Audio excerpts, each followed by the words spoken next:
गुरुर्ब्रह्मा गुरुर्विष्णु गुरुर्देवो महेश्वरा।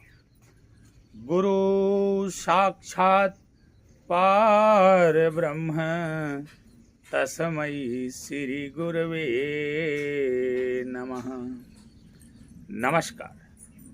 दिव्य ज्योतिष परामर्श केंद्र में एक बार पुनः आप सभी लोगों का हृदय से स्वागत है।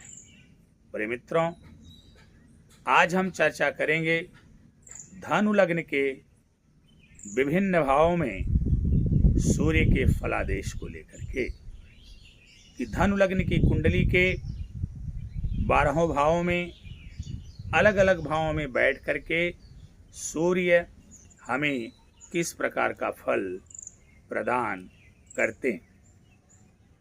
प्रिय मित्रों, इसके पहले हम मेष से लेकर के वृश्चिक लग्न तक विभिन्न भावों में सूर्य के फलादेश को लेकर के चर्चा कर चुके हैं कि मेष से लेकर के वृश्चिक लग्न के विभिन्न भावों में बैठ करके सूर्य हमें किस प्रकार का फल प्रदान करेंगे, और इसके संदर्भ में हमने वीडियोस बना करके अपने YouTube चैनल दिव्य ज्योतिष परामर्श केंद्र में डाल दिया है।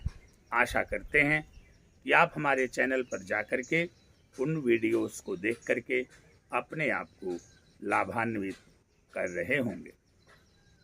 मित्रों, जिन लोगों ने मेरे चैनल को सब्सक्राइब नहीं किया है वो लोग मेरे चैनल को सब्सक्राइब कर लें, बेल आइकॉन का बटन भी दबा दें, ताकि जब भी हम आपके लिए ज्योतिष से संबंधित, आपके जीवन से संबंधित वीडियोस बनाएं तो उसका नोटिफिकेशन आपको सबसे पहले प्राप्त हो सके और आप सभी लोग उससे लाभान्वित हो सकें। इसके साथ ही साथ आप लोग हमारे चैनल पे जाइए, वीडियोस को देखिए और उसमें जो बताए हुए उपाय हैं उन उपायों का अक्षरशः पालन करिए। आप देखेंगे बहुत जल्द ही आपको सारी समस्याओं से छुटकारा मिलता हुआ नज़र आएगा। लेकिन साथ ही हमारा आपसे एक निवेदन भी है कि आप सभी लोग वीडियोस को लाइक करें, कमेंट करें और शेयर भी करें। कोई प्रश्न है या कोई सुझाव है या आप कुछ और जानना चाहते हैं तो आप हमारे कमेंट बॉक्स में लिख सकते हैं। आइए चर्चाओं के क्रम को आगे बढ़ाते हैं। बात करते हैं धनु राशि की। राशियों के क्रम में 9वें नंबर पर आने वाली जो राशि है वो धनु राशि है। ये अग्नि तत्व की राशि है और इसके स्वामी बृहस्पति जी, बृहस्पति ग्रह इसके स्वामी बनते हैं। धनु लग्न के जो व्यक्ति होते हैं वो बड़े ही समझदार होते हैं, ईमानदार भी होते हैं, परोपकारी भी होते हैं, शांत चित्त भी होते हैं। इनका रंग गोरा होता है, सामान्य कद काठी के होते हैं, दांत और नाक थोड़ी सी बड़ी हो सकती है। ये बड़े ही संत स्वभाव के, साधु स्वभाव के लोग होते हैं, परंतु क्रोध दिलाने पर ये अत्यधिक क्रोध में आ जाते हैं, अत्यधिक गुस्से में आ जाते हैं, जिसके कारण कि कभी कभी अपना नुकसान भी कर लेते हैं। ये किसी की गुलामी या नौकरी करना उतना पसंद नहीं करते, उसकी अपेक्षा ये स्वतंत्र व्यापार, अपना खुद का व्यापार करना पसंद करते हैं। प्रेम के मामले में बड़ा निष्ठावान होते हैं, मित्रता के भी मामले में बड़े ही निष्ठावान होते हैं। कुल मिला जुला के संक्षेप में कहा जाए तो ये लोग बड़े ही चतुर भी होते हैं और साथ ही बड़े ही बुद्धिमान भी होते हैं। इसके अलावा इनके पास एक और विशेषता होती है कि किसी व्यक्ति से किस प्रकार से अपना काम निकाल लेना है ये बखूबी जानते हैं और अपने काम को बड़े आसानी से निकाल लेते हैं। थोड़े से तुनुक मिजाज होते हैं और कभी कभी अपनी तुनुक मिजाजी में ये अपना नुकसान करते हुए दिखाई देते हैं। इनके अंदर परोपकार की भावना बहुत ज़्यादा होती है। अपने आप को नुकसान में डालकर भी ये दूसरों का भला करना चाहते हैं। आइए बात करेंगे जब धनु लग्न की, तो यहाँ पर ये देखना पड़ेगा, चूँकि सूर्य का फलादेश हो रहा है, तो जैसा कि आप सभी लोग जानते हैं सूर्य ग्रहों के राजा होते हैं। सूर्य सभी ग्रहों के स्वामी होते हैं। सूर्य ऊर्जा हैं, सूर्य प्रकाश हैं, सूर्य तेज हैं। सूर्य हमारा अभिमान है, हमारा स्वाभिमान है। समाज में हमको कितनी इज्जत शोहरत मिलेगी, यह सब कुछ सूर्य के ऊपर डिपेंड करता है, निर्भर करता है। सूर्य हमारी आत्मा है, सूर्य हमारे पिता हैं। इन सारी चीज़ों का विचार जो है हम सूर्य से करते हैं। प्रिय मित्रों, यदि किसी भी लग्न की कुंडली हो और सूर्य अच्छी स्थिति में हो तो आप समाज में गणमान्य समझे जाते हैं, समाज में आपको पूजा जाता है और समाज में काफ़ी मान सम्मान के दृष्टि से आपको देखा जाता है।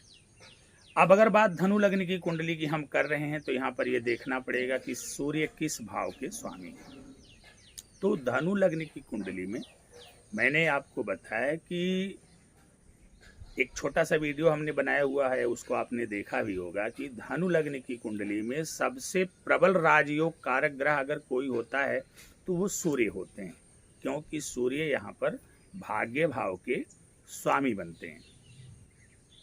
अब लग्न का स्वामी, पंचम का स्वामी, नवम का स्वामी, नवम भाव भाग्य भाव होता है। इसके जो स्वामी होते हैं हमारे कुंडली के सबसे प्रबल राजयोग कारक ग्रह होते हैं। तो जब बात धनु लग्न की कुंडली होती है या धनु लग्न की कुंडली की बात की जाती है तो धनु लग्न की कुंडली में देवगुरु जो बृहस्पति हैं वो तो लग्नेश हैं ही, साथ ही साथ वो सुखेश भी हैं। तो इनका तो अपना ही महत्व है। किसी भी कुंडली में सबसे पहले ये कहा जाता है कि लग्नेश का बलि होना परम आवश्यक होता है। जब तक आपके लग्नेश बलि नहीं होंगे किसी भी ग्रह का जो फल है, शुभ फल है, वो आपको अच्छे से नहीं मिलेगा। और लग्नेश जब बलि होते हैं तो अगर कोई ग्रह आपकी कुंडली में अशुभ फल दे रहा है तो उसके अशुभता में भी कमी लाने का प्रयास करते हैं लग्नेश। तो यहाँ पर लग्नेश देवगुरु बृहस्पति हैं और साथ ही साथ आपके सुखेश हैं, तो इनका भी बहुत महत्व है। ये बलि अवस्था में होने चाहिए और आपको निरंतर इनको शुभ और बलवान करने का प्रयास करना चाहिए। तो चूंकि बात हो रही है धनु लग्न की कुंडली में सूर्य को लेकर के कि विभिन्न भावों में जब सूर्य बैठेंगे तो वो किस प्रकार का फल प्रदान करेंगे, तो एक बात हम आपको बता दें कि आपकी कुंडली में जो आपकी धनु लग्न की कुंडली है इसमें सूर्य आपके भाग्येश होते हैं, नवमेश होते हैं। तो जाहिर सी बात है आपके राजयोग कारक ग्रह हैं, तो जिस भी भाव में बैठेंगे वहाँ पर वो आपके लिए अच्छा ही करने का प्रयास करेंगे। आपको भाग्यशाली बनाते हुए, मान लीजिए केंद्र में बैठे हैं, त्रिकोण में बैठे हैं, तब तो फिर पूछना ही क्या है, चार चांद लगेगा आपकी ज़िंदगी में। बस नीच राशि में नहीं होने चाहिए और दूसरी बात जो है बुरे भावों में नहीं होने चाहिए। लेकिन एक बात हम आपको बता दें कि यहाँ पर भाग्य से सूर्य अगर बुरे भावों में भी चले जाते हैं या अपनी नीच राशि में भी चले जाएंगे तो ये उतना आपको बुरा फल प्रदान नहीं करेंगे, बल्कि उन भावों में स्थित जो बुराई है वो आपके भाग्य, आपके धर्म कर्म के सहारे उन बुराइयों को दूर करने का प्रयास करेंगे। अब यहाँ पर सूर्य जो है धर्म के भी मालिक हैं, कर्म के भी मालिक हैं, इस बात को आपको ध्यान में रखना। आपके भाग्य के भी मालिक हैं और सूर्य पिता होते हैं, इसमें कोई दो राय नहीं। मित्रों, जब हम कोई कुंडली बनाते हैं तो कुंडली में कुल 12 खाने होते हैं। 12 खानों में जो पहला खाना होता है उसी के आधार पर लग्न का निर्धारण किया जाता है। जो पहला खाना होता है, पहला भाव होता है, उस भाव में जिस नंबर की राशि पड़ी होती है उस राशि के आधार पर उसके लग्न का निर्धारण किया जाता है। तो जब हम धनु लग्न की कुंडली का चार्ट बनाएंगे या धनु लग्न की कुंडली तैयार करेंगे तो आप उसमें देखेंगे कि जो पहला खाना होगा उसमें 9 नंबर लिखा होगा। 9 नंबर मतलब ये हुआ कि 9वें क्रम पर आने वाली राशि, 9वें क्रम पर आने वाली राशि जो है वो धनु है। तो यदि किसी भी जातक की कुंडली के पहले भाव में 9 नंबर लिखा हुआ है तो ये वो धनु राशि हो गई और वो धनु लग्न हो गया। इसको आप कहेंगे धनु लग्न। देखिए, लग्न और राशि में अंतर है। राशि का निर्धारण चंद्रमा के आधार पर, किसी भी कुंडली में चंद्रमा जिस राशि में होता है वो उसकी राशि होती है। लेकिन पहले खाने में, पहले भाव में, पहले घर में जो राशि होती है वो उसके लग्न का निर्धारण करती है। तो यदि आपके पहले खाने में 9 नंबर लिखा हुआ है तो आप धनु लग्न के हैं। आइए चर्चा को विस्तार प्रदान करते हैं कि धनु लग्न की कुंडली में जब सूर्य लग्न में आकर के बैठेंगे तो आपको किस प्रकार का फल प्रदान करेंगे। प्रिय मित्रों, धनु लग्न की कुंडली में जब सूर्य लग्न में बैठेंगे, भाग्य भाव का मालिक आपके लग्न में जाकर के बैठता है, तो इसका ये मतलब हो गया कि आप जन्मजात भाग्यशाली, आप जन्मजात भाग्यशाली हैं, इसमें कोई दो राय नहीं है। लग्नेश का भाग्य भाव में चले जाना या भाग्येश का लग्न में चले जाना, दोनों स्थितियां ये बताती हैं कि आपके व्यक्तित्व में ही भाग्य जुड़ा हुआ है। आपका कोई भी कार्य रुकेगा नहीं, आपका भाग्य इतना प्रबल होगा कि निश्चित रूप से आपका वह कार्य अवश्य ही बनेगा। बस आपको प्रयास और कर्म और सत्कर्म करने की आवश्यकता रहेगी। तो यहाँ पर सूर्य जो है भाग्य भाव के स्वामी होकर के भाग्य भाव से धर्म का भी विचार किया जाता है, सत्कर्म का भी विचार किया जाता है, आपकी उच्च शिक्षा का भी विचार किया जाता है। तो जब भाग्य भाव के स्वामी सूर्य जाकर के लग्न में बैठेंगे तो जैसा कि सूर्य का स्वभाव है, व्यक्ति को लंबा बनाते हैं, व्यक्ति को तेज तर्रार बनाते हैं, तेजस्वी बनाते हैं। वहाँ पर उनके मित्र की राशि है, तो अपने मित्र की राशि में जब बैठेंगे सूर्य, तो जाहिर सी बात है आपके व्यक्तित्व में 4 चांद लगाएंगे। आप आकर्षक व्यक्तित्व के धनी होंगे, आप परम भाग्यशाली होंगे, धर्म और सत्कर्म में आपकी बहुत ज़्यादा अभिरुचि होगी। आपका जो व्यक्तित्व होगा वो बहुत ही आकर्षक और सुंदर होगा। किसी भी व्यक्ति को बड़े आसानी से आप अपने बस में करने की क्षमता रखेंगे। कब? जब सूर्य होंगे भाग्य भाव में, तो आपके व्यक्तित्व में निखार लाने का काम करते हैं। और दूसरी बात, यहाँ पर बैठे हुए सूर्य की जो दृष्टि है, अब सूर्य के पास एक ही दृष्टि सप्तम दृष्टि होती है, इसलिए बार बार मैं उसका जिक्र नहीं करूँगा, आप लोग एक बार ही समझ लीजिए। यहाँ पर बैठे हुए सूर्य की दृष्टि जो है वो आपके सप्तम भाव पर पड़ेगी। तो मैं बार बार एक बात का जिक्र करता हूँ कि सप्तम भाव में किसी भी ग्रह की, कम से कम पाप ग्रह या क्रूर ग्रह की दृष्टि ना ही पड़े तो बेहतर होता है, भले ही वो कितनी ही अच्छी स्थिति में क्यों ना हो। और शुभ ग्रह की दृष्टि पड़ती है तो अच्छा रहता है। दूसरी चीज़ जो है, ये जो सप्तम भाव होता है इसमें किसी पाप ग्रह की दृष्टि तो बिल्कुल नहीं पड़नी चाहिए, क्रूर ग्रह की दृष्टि बिल्कुल भी नहीं पड़नी चाहिए, चाहे वो कितनी भी अच्छी पोजीशन स्थिति परिस्थिति में क्यों ना हो।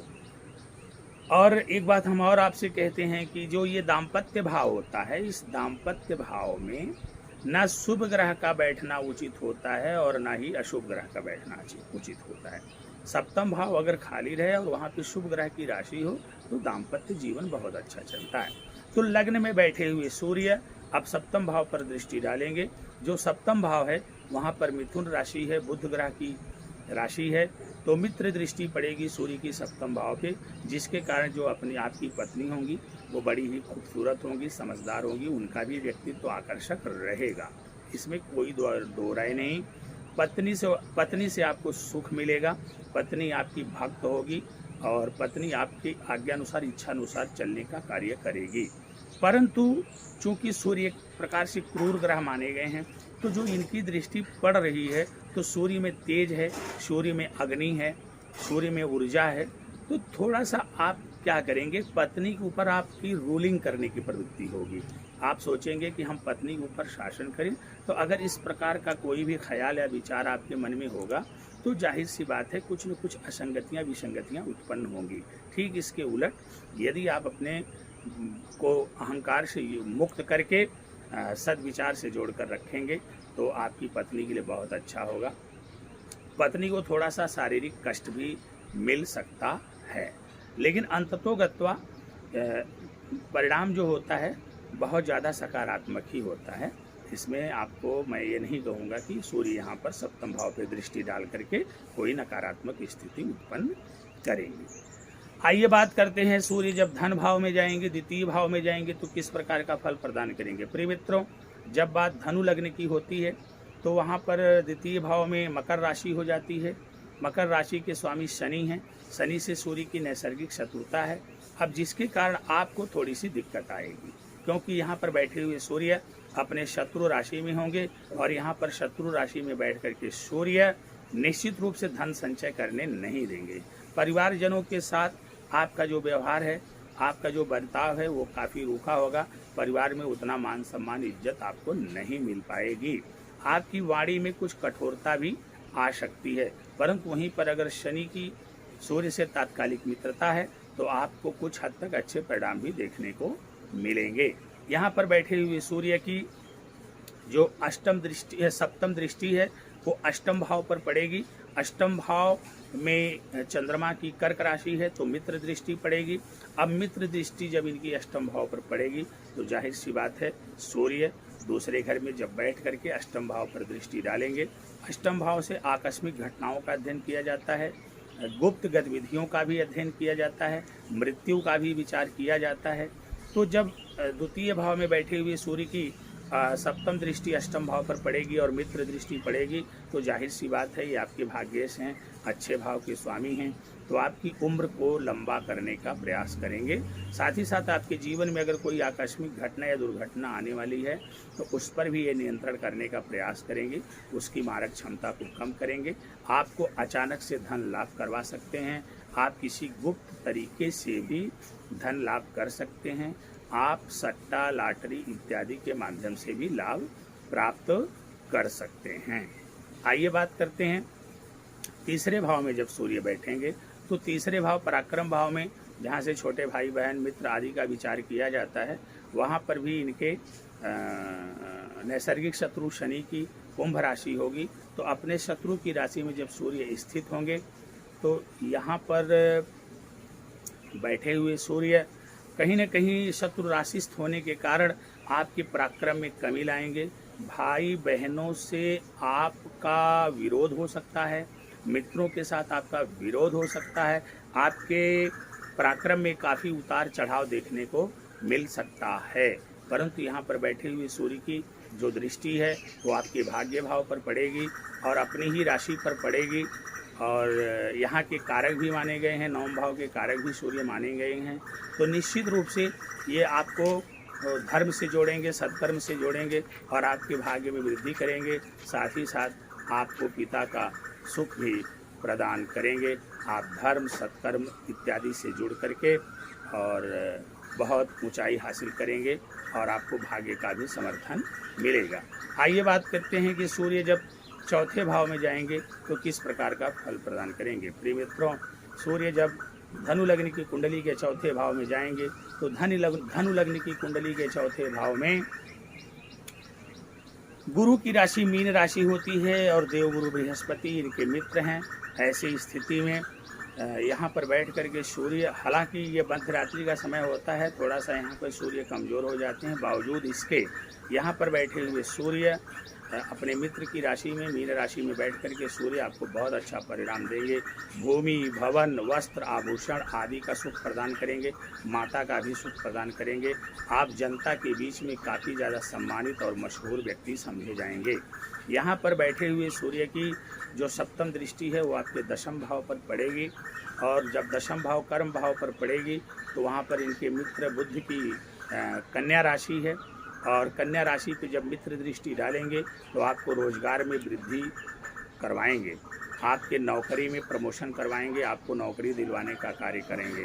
मतलब कुल मिला जुला के संक्षेप में आप कह सकते हो कि चौथे भाव में बैठे हुए सूर्य की सप्तम दृष्टि जब आपके दशम भाव कर्म भाव पर पड़ती है तो आपको नौकरी के क्षेत्र में बहुत ऊंचाई पर लेके जाते हैं। आपके जो वरिष्ठ अधिकारी हैं उनका समर्थन आपको प्राप्त होता है, आपको प्रमोशन भी दिलवाते हैं। बिजनेस, व्यापार इत्यादि के मामले में आप बहुत आगे जाएंगे। आप कोई बढ़िया शोरूम खोलेंगे तो बहुत अच्छे से चलेगा। आइए बात करते हैं कि सूर्य जब पंचम भाव में जाएंगे तो किस प्रकार का फल प्रदान करेंगे। प्रिय मित्रों, जब धनु लग्न की कुंडली के पंचम भाव में सूर्य जाएंगे तो वहाँ पर 1 नंबर लिखा होगा, अर्थात पहले नंबर पर आने वाली मेष राशि होगी और आपको अच्छी तरह पता है कि सूर्य मेष राशि में जाकर के उच्च के हो जाते हैं। इनके मित्र मंगल की राशि है। अब यहाँ पर बैठ करके सूर्य आपको संतति सुख प्रदान करेंगे, साथ ही साथ आपको आपके ज्ञान में वृद्धि कराएंगे, आपको अद्भुत ज्ञान होगा, आप एक अच्छे विद्यार्थी भी बनेंगे। चूँकि सूर्य थोड़े से इनके अंदर ऊर्जा ज़्यादा है, अग्नि ज़्यादा है, तो थोड़ा इनको संभालना भी पड़ता है। तो इनकी उपासना इत्यादि आपको करते रहना चाहिए। यहाँ पर बैठे हुए सूर्य की जो सप्तम दृष्टि है वो आपके लाभ स्थान, 11वें स्थान जहाँ से आय का विचार किया जाता है वहाँ पर पड़ेगी, और वहाँ पर शत्रु दृष्टि पड़ेगी, क्योंकि शुक्र की तुला राशि वहाँ पर है। तो जब वहाँ पर इनकी शत्रु दृष्टि पड़ेगी तो जाहिर सी बात है आपके लाभ में उतार चढ़ाव देखने को मिल सकता है। आय के साधन में भी कमी करने का प्रयास करेंगे। बड़े भाई के सुख से हो सकता है आपको वंचित ये करें। परंतु अगर वहीं शुक्र के साथ इनकी तात्कालिक मित्रता हो गई तो ठीक इसके उलट आपको अच्छा परिणाम देखने को मिलेगा, आपको बढ़िया लाभ होगा, और आपको जो है आय के अनेक साधन दिलवाने का कार्य करेंगे, और बड़े भाई का भी सहयोग एवं समर्थन आपको प्राप्त होगा। प्रिय मित्रों, आइए बात करते हैं कि धनु लग्न की कुंडली के जब 6वें भाव में सूर्य जाएंगे तो आपको किस प्रकार का फल प्रदान करेंगे। प्रिय मित्रों, धनु लग्न की कुंडली में जब सूर्य 6वें भाव में जाएंगे तो 6वें भाव में जाने का मतलब ये हुआ वहाँ से रोग ऋण इत्यादि का विचार किया जाता है, और वहाँ पर इनके 2 नंबर की राशि है अर्थात वृषभ राशि है, जो शुक्र जिसके स्वामी हैं, शुक्र से इनकी शत्रुता है। परिणाम स्वरूप आप देखेंगे आपके जीवन में रोग बढ़ेगा, रिपु बढ़ेंगे और ऋण की अधिकता होगी। परंतु एक बात यहाँ पर ध्यान देना कि भाग्येश आ रहा है आपके 6वें भाव में, तो भाग्येश जब 6वें भाव में जा रहा है तो ये सारी चीज़ें तो बढ़ेंगी, लेकिन आपको दैवी कृपा प्राप्त होगी, ईश्वर आपके साथ खड़े होंगे, आपका भाग्य आपका साथ देगा। अपने धर्म और सत्कर्म से जुड़ करके आप यहाँ पर जो भी रोग रिपु ऋण आएंगे तो जीवन में, लेकिन उनसे आपको छुटकारा प्राप्त देर नहीं लगेगी। यहाँ पर बैठे हुए सूर्य की जो सप्तम दृष्टि है वो 12वें भाव पर, व्यय भाव पर पड़ेगी, जहाँ से मोक्ष आदि का विचार किया जाता है। वहाँ पर इनके मित्र मंगल की वृश्चिक राशि है, तो 12वें भाव पर इनकी मित्र दृष्टि पड़ने के कारण आप देखेंगे कि जीवन में कोर्ट कचहरी इत्यादि कुछ भी मामले आएंगे तो 6वें घर में बैठे हुए सूर्य आपको उससे मुक्ति दिलवाएंगे, व्यय करवाएंगे, लेकिन व्यय आपके पक्ष में होगा और आपको उसमें सफलता प्राप्त होगी। आप अपने शानो शौकत, दिखावे, प्रदर्शनी इत्यादि में खर्च कर सकते हैं, लेकिन आप अनावश्यक व्यय नहीं करेंगे। जो 6वें घर में बैठ करके सूर्य रोग रिपु ऋण दे रहे हैं, तो चूँकि 12वें भाव पर जहाँ से खर्चा होता है वहाँ पर इनकी मित्र दृष्टि पड़ रही है। परिणाम स्वरूप आप देखेंगे आपको इन सारी चीज़ों से वह अति शीघ्र मुक्ति भी दिला देंगे। आइए बात करते हैं धनु लग्न की कुंडली के 7वें भाव में बैठ करके सूर्य आपको किस प्रकार का फल प्रदान करेंगे। प्रिय मित्रों, जब 7वें भाव में सूर्य आएंगे तो वहाँ पर जो है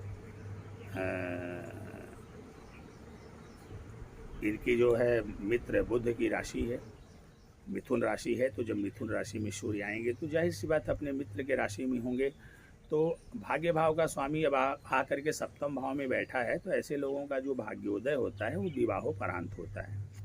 इनकी पत्नी जो होती है बड़ी भाग्यशाली होती है, साथ ही साथ अच्छे परिवार की होती है, धनाढ्य परिवार की इनकी पत्नी होती है। पत्नी सुंदर होती है, आकर्षक होती, बड़ी तेज तर्रार होती है। परंतु जैसा कि मैं बार बार कहता हूं कि जो कोई भी लग्न की कुंडली हो, 7वें भाव में कोई पाप ग्रह या क्रूर ग्रह नहीं होना चाहिए।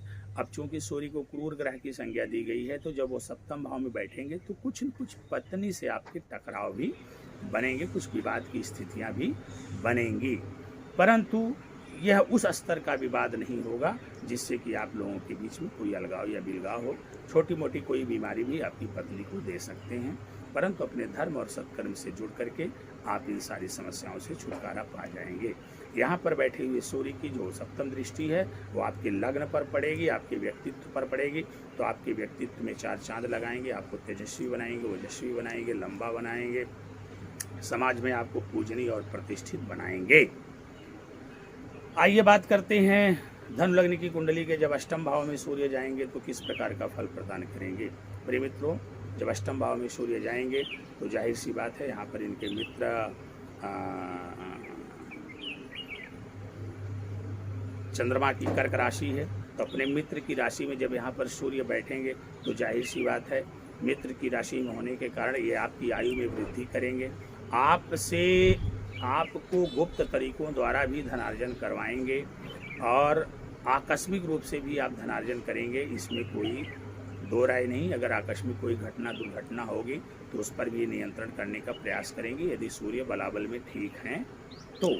इसके अलावा आप अपने जीवन में गुप्त दान इत्यादि का भी कार्य करेंगे, क्योंकि धर्म भाव का सत्कर्म भाव का स्वामी आकर के अष्टम में बैठा हुआ है। यहाँ पर बैठे हुए सूर्य की जो सप्तम दृष्टि है वो आपके धन भाव पर पड़ेगी और शत्रु दृष्टि पड़ेगी, जिसके कारण धन संचय में परेशानी हो सकती है और परिवार के साथ आपका जो है बिलगाव हो सकता है, दुराव हो सकता है और इस प्रकार की समस्याओं का सामना आपको करना पड़ सकता है। परिवार के साथ हो सकता है आपका जो रिश्ता है वो बहुत फेयर ना रहे, परंतु वहीं पर अगर शनि से तात्कालिक मित्रता है तो धन संचय भी करवाएंगे। परिवार के बीच आपको काफ़ी मान सम्मान, इज्जत, शोहरत इत्यादि की दृष्टिकोण से देखा जाएगा। आइए बात करते हैं नवम भाव भाग्य भाव की।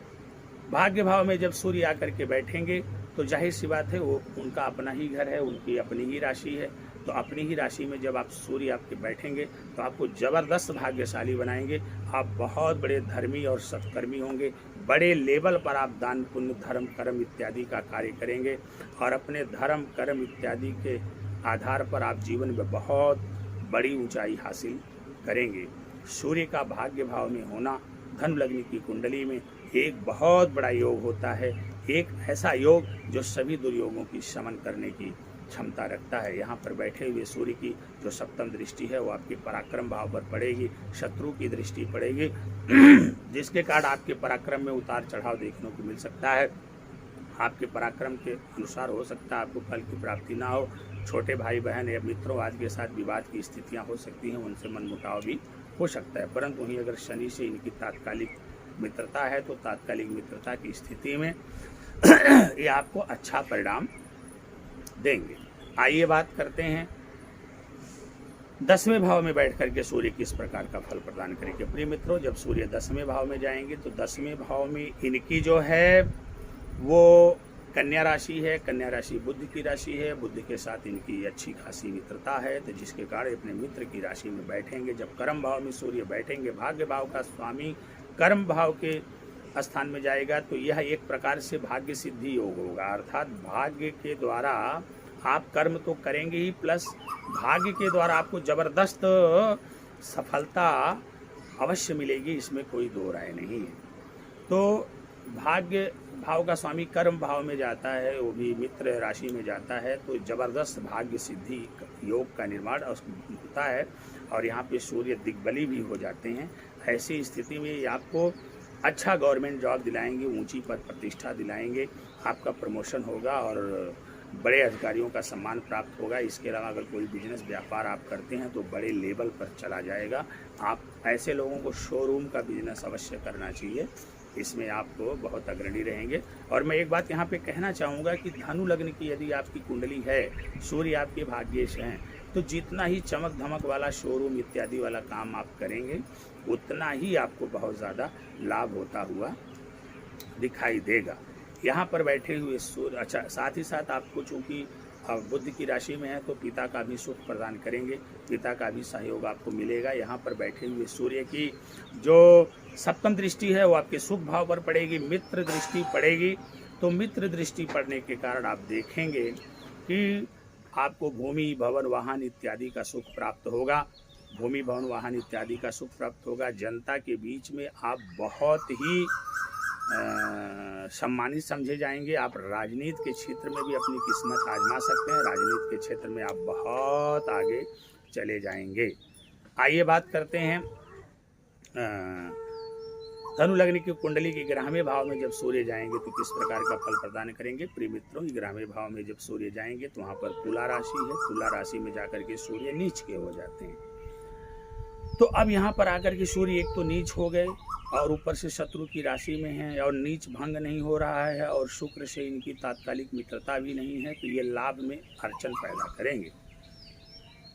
यहाँ पर ये लाभ में अड़चन पैदा करेंगे, आपके आय के साधन को घटाएंगे, आपको अपने लाभ और आय को लेकर के जीवन में बहुत संघर्ष करना पड़ेगा। बड़े भाई के साथ आपका व्यवहार बहुत अच्छा नहीं रहेगा, उनके साथ संबंध अच्छा नहीं रहेगा। परंतु वहीं पर अगर शुक्र से तात्कालिक मित्रता है और कहीं न कहीं नीच भंग हो रहा है तो फिर कहना ही क्या, आपको ज़बरदस्त रूप से लाभ होता हुआ दिखाई दे रहा है और आप जीवन में आय के अनेकों स्रोत आपके पास होंगे।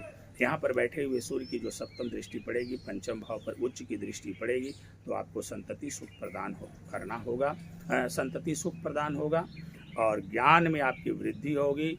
आप अपने ज्ञानार्जन के माध्यम से, अपने संतानों के माध्यम से जीवन में बहुत ज़्यादा लाभान्वित होंगे और बहुत ज़्यादा सुख प्राप्त करेंगे। परंतु मित्रों, मैं बार बार एक बात कहता हूँ कि जो पंचम भाव होता है वो संतान का भाव होता है। तो क्रूर ग्रह चाहे कैसी भी अच्छी स्थिति में क्यों ना हो, लेकिन अगर वो या तो पंचम भाव में बैठ गया हो या पंचम भाव की दृष्टि डाल रहा हो, तो ऐसी स्थिति में जब गर्भावस्था की स्थिति हो तो थोड़ा सा सूर्य का या उन पाप ग्रहों का, क्रूर ग्रहों का विशेष ध्यान रखना चाहिए, तो आपको कोई दिक्कत परेशानी नहीं आएगी। आइए बात करते हैं कि 12वें भाव में बैठ करके सूर्य हमें किस प्रकार का फल प्रदान करेंगे। प्रिय मित्रों, जब धनु लग्न की कुंडली में सूर्य 12वें भाव में जाएंगे तो 12वें भाव जो होता है व्यय का भाव होता है, मोक्ष का भाव होता है, जेल जुर्माना कोर्ट कचहरी इत्यादि का भाव होता है, विदेश का भी विचार 12वें भाव से किया जाता है। तो जब सूर्य भाग्येश होकर के 12वें भाव में जाएंगे तो जाहिर सी बात है आपका भाग्योदय जो है घर जन्म भूमि छोड़ने के बाद ही होगा, इसमें कोई दो राय नहीं है। यहाँ पर सूर्य चूंकि अपने मित्र मंगल की राशि वृश्चिक राशि में होंगे, इसलिए ये आपको कोर्ट कचहरी केस इत्यादि मामले से आपको छुटकारा दिलाएंगे और आपको कुछ ऐसा आपसे धर्म सत्कर्म दान पुण्य करवाएंगे जिसके चलते आप मोक्ष की तरफ कदम बढ़ाएंगे। यहाँ पर बैठे हुए सूर्य की जो सप्तम दृष्टि है वो 6वें भाव पर पड़ेगी और 6वें भाव पर जो इनकी दृष्टि पड़ेगी वो शत्रु दृष्टि पड़ेगी। अब शत्रु दृष्टि पड़ने के कारण जीवन में रोग रिपु ऋण आएंगे, इसमें कोई दो राय नहीं, इनसे आप बच नहीं पाएंगे। परंतु चूंकि अपने मित्र राशि में बैठ करके यहाँ पर दृष्टि डालेंगे, इसलिए आपके जीवन में रोग रिपु ऋण आएंगे, ये समस्याएं आएंगी, इन समस्याओं का सामना करना पड़ेगा। लेकिन ये मान करके चलिए कि इन सारी समस्याओं से छुटकारा दिलाने का भी कार्य 12वें भाव में बैठे हुए सूर्य ही करेंगे। प्रिय मित्रों, अगर विवेचनात्मक दृष्टिकोण से देखा जाए तो मैंने बहुत सारे भावों की चर्चा किया। मुझे लगा कि सूर्य अगर दशम में हो तो ये ज़्यादा अच्छा होता है, क्योंकि कर्म सिद्धि, भाग्य सिद्धि, राजयोग का निर्माण हो जाता है और दृष्टि भी इनकी 4थे भाव पर मित्र पड़ती है, वहाँ पर भी फल देते हैं, 10वें भाव में बैठकर भी अच्छा फल देते हैं। तो मैं बार बार एक बात कहता हूँ कि धनु लग्न की कुंडली में सूर्य प्रबल राजयोग कारक ग्रह होते हैं और आपको हर हाल में सूर्य को बलवान, मजबूत और शुभ करने का प्रयास करना चाहिए। यदि आप धनु लग्न के हैं और सूर्य को मजबूत, बलवान और प्रसन्न कर लेंगे तो निश्चित रूप से आपका भाग्य आपका साथ देगा और आप जीवन में आशातीत सफलता प्राप्त करेंगे, इसमें कोई दो राय नहीं है। प्रिय मित्रों, आशा करते हैं हमारा वीडियो आपको अच्छा लगा होगा। तो यदि हमारा वीडियो आपको अच्छा लगा हो तो आप सभी लोग हमारे चैनल को सब्सक्राइब करें, हमारे वीडियोस पर लाइक, कमेंट और शेयर करें ताकि ज़्यादा से ज़्यादा लोग लाभान्वित हो सकें। अगली चर्चा हम करेंगे मकर लग्न के विभिन्न भावों में सूर्य के फलादेश को लेकर के कि मकर लग्न के विभिन्न भावों में बैठ करके सूर्य किस प्रकार का फल प्रदान करते हैं। तब तक के लिए आपसे विदा लेते हैं। भगवान भास्कर की आप सभी लोगों पर कृपा सदैव बनी रहे। नमस्कार।